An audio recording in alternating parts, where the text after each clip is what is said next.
Hi అండి. Welcome back to my channel. నేను నా పద్మ. ఈ రోజులో జొన్న అన్న వాళ్ళు ఎవరున్నారు, అందరికి వచ్చు కదా అంటారు కదండి. నేను ఉన్నానండి వాళ్ళల్లో. నాకైతే జొన్న రొట్టె చేయడం రాదు.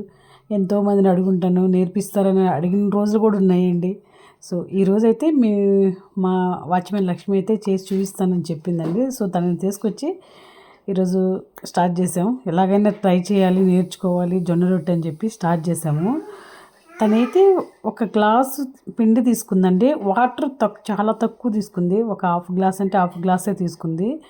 మనం గోధుమ పిండి ఎలా అయితే కలుపుతామో చపాతీకి గట్టిగా అలా కలిపేసిందండి. అసలు ఏమర్థం కలవాలి. ఎంతలాగైనా ప్రాక్టీస్ ఉంది కదండి. తెలంగాణ వాళ్ళు బాగా చేస్తారు రోటీస్.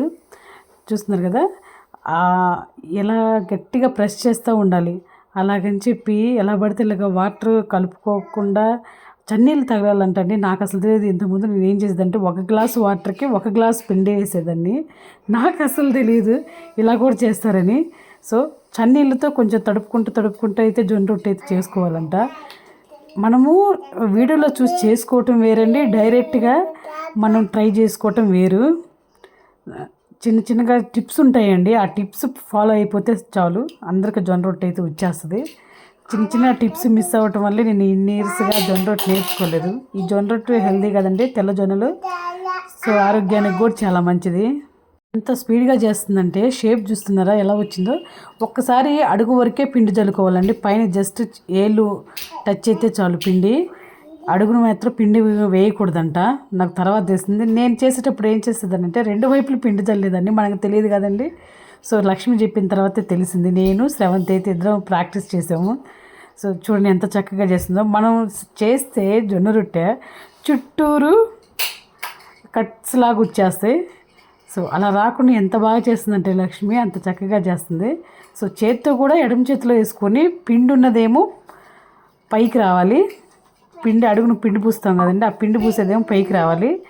మనం ఎటువైతే ప్రెస్ చేసి పట్టామో అదేమో అడుగుకి వెళ్ళాలంట పెనం మీద వేసేటప్పుడు. నాకు ఇప్పుడు తెలిసింది, నాకు అది కూడా తెలియదండి. సో ఈ పెనం మీద వేసిన తర్వాత కంప్లీట్గా ఒక కర్చీఫ్తో అయినా వాటర్ అయినా సరే వాటర్ పోయాలి. మరి పోయమన్నారని చెప్పి ఒక గ్లాస్ అయితే పోయకూడదు. మొత్తం జొన్న రొట్టె అంతా తడిచిపోవాలి. చూడండి చక్కగా ఉడికింది. కానీ జొన్న రొట్టె ఉడకాలంటే చాలా టైం కూడా పట్టిద్ది. హెల్త్కి మంచిది కాబట్టి కొంచెం టైం కూడా పట్టిద్ది. చాలా సాఫ్ట్గా బాగున్నాయి. దీంట్లో కారం వేసుకోవచ్చంట, వెల్లుల్లి పేస్ట్ వేసుకోవచ్చంట, అల్లం వెల్లుల్లి పేస్టు, నువ్వులు వేసుకోవచ్చంట, వాము వేసుకోవచ్చంట, రకరకాలు వేసుకోవచ్చంట. ఇన్ని రకాలు ఉంటాయినా అసలే తెలియదు. ఎంత బాగా వచ్చిందంటే మళ్ళీ కొంచెం కలుపు. మేము కూడా ప్రాక్టీస్ చేస్తాం. లక్ష్మి అంటే మా కోసం అయితే మళ్ళీ ప్రాక్టీస్ చేసింది. పాపం తనకి హెల్త్ బాగాలేకపోయినా కానీ మా కోసం అయితే వచ్చేసింది. ఇప్పుడు మేమైతే ప్రాక్టీస్ చేద్దామని చెప్పి రెడీ అయ్యాం.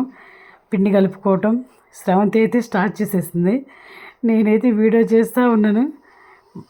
మాకు రాదు కాబట్టి వచ్చిన వాళ్ళ కోసం కాదు ఈ వీడియో. ఎవరైతే జొన్న రొట్టె చేయటం రాదు అని చెప్తారో వాళ్ళ కోసం అండి ఈ వీడియో చేసింది నేను కేవలం.